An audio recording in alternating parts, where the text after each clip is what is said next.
Prasad Maskar explore with प्रसाद चॅनलमध्ये तुमचं स्वागत करत आहे. तर आपण आहोत महाराष्ट्राचे आराध्य दैवत असणाऱ्या सोलापूर जिल्ह्यातील पंढरपूर या ठिकाणी. आणि पंढरपूर हे असं ठिकाण आहे जिथे भक्तीला रूप मिळतं, नामस्मरणाने आत्मा शांत होतो आणि इथल्या प्रत्येक श्वासामध्ये आपल्याला विठ्ठलाच्या नामाचा जयघोष ऐकू येतो. तर मंडळी, आपण आलो आहोत महाराष्ट्राचे आराध्य दैवत असणाऱ्या श्री विठ्ठलांचं दर्शन घेण्यासाठी पंढरपूर या ठिकाणी. आणि आजच्या या व्हिडिओमध्ये आपण जाणून घेणार आहोत पंढरपूरबद्दल थोडक्यात माहिती. तर चला तर जाऊया आणि एक्सप्लोर करूया पंढरपूर. तर आपल्या प्रवासाला सुरुवात झाली की रात्री आपल्या पाषाणी गावातून देवाच्या नावाचा जयघोष करत देवाला श्रीफळ फोडून आपण आपल्या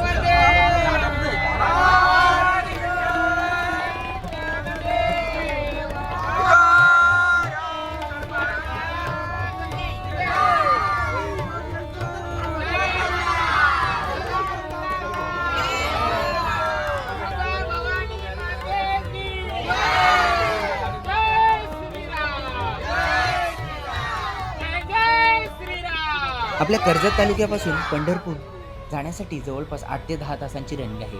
सकाळी 8:30 वाजता आपण पंढरपूर या ठिकाणी पोहोचलो. इथेच प्रशासनाने अवेलेबल केलेल्या फ्री पार्किंगमध्ये आपण बस पार्क केली. नंतर पवित्र अशा चंद्रभागा नदीमध्ये आपण स्नान करून विठ्ठलाच्या दर्शनासाठी निघालो. असं म्हटलं जातं की या चंद्रभागा नदीमध्ये आपण जर स्नान केला तर आपल्याला आपल्या पापांपासून मुक्ती मिळते. तर जर तुम्ही पंढरपूरला गेलात तर या पवित्र नदीमध्ये स्नान जरूर करा. महाराष्ट्राच्या भक्तीचा श्वास, वारकऱ्यांच्या भावनेचं घर आणि भक्त भगवंताच्या नात्यांचं जिवंत उदाहरण म्हणजेच पंढरपूर. इथल्या प्रत्येक पावलावर विठ्ठल विठ्ठल असा गजर ऐकू येतो. तर आज आपण जाणून घेणार आहोत महाराष्ट्राचे आराध्य दैवत विठ्ठल आणि या पंढरपूरबद्दल थोडक्यात माहिती. दर्शन, राहण्याची सोय, जेवण, पार्किंग आणि भक्तीची अनोखी अनुभूती या व्लॉगमध्ये मिळणार आहे. तर व्हिडिओ पूर्ण बघा. आवडल्यास लाईक, शेअर, सबस्क्राईब नक्की करा. मंदिराची दर्शनाची वेळ पहाटे 4 वाजल्यापासून काकड आरतीने होते तर रात्री 11 वाजेपर्यंत हे मंदिर सुरू असतं. दर्शनासाठी तुम्हाला सुमारे 2 तास लागू शकतात. जर एकादशी किंवा इतर सण असतील तर कदाचित हा वेळ जास्त सुद्धा लागू शकतो. पंढरपूर हे सोलापूर जिल्ह्यातील एक पवित्र तीर्थक्षेत्र आहे. इथे चंद्रभागा नदीच्या काठावर विठ्ठल रुक्मिणींचं भव्य मंदिर आहे. दरवर्षी लाखो वारकरी आषाढी आणि कार्तिकी एकादशीला या ठिकाणी वारी करतात.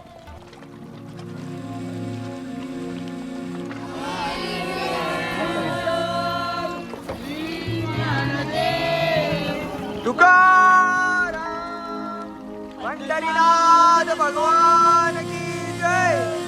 माऊली ज्ञानेश्वर महाराज की जय.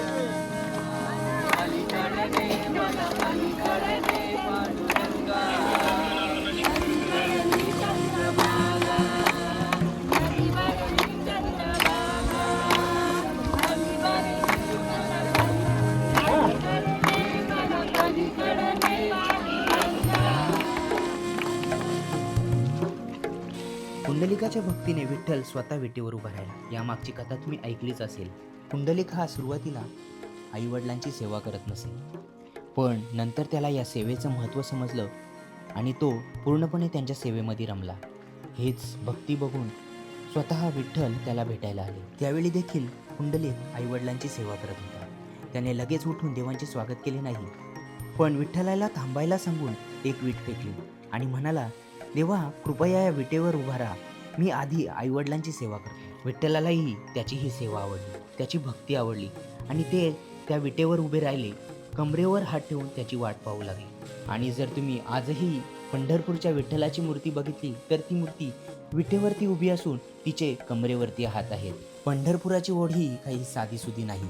इथे जो एकदा येतो तो पुन्हा पुन्हा यायला भाग पडतो. चंद्रभागेचे वाळवंट, मंदिरातील घंटानाद आणि ज्ञानोबा तुकोबांचा गजर हे भक्तिमय वातावरण मनाला एक वेगळंच वेळ लावतं. तुम्हाला जर पंढरपूरला यायचंय तर पंढरपूरमध्ये राहण्याची भरपूर सोय आहे.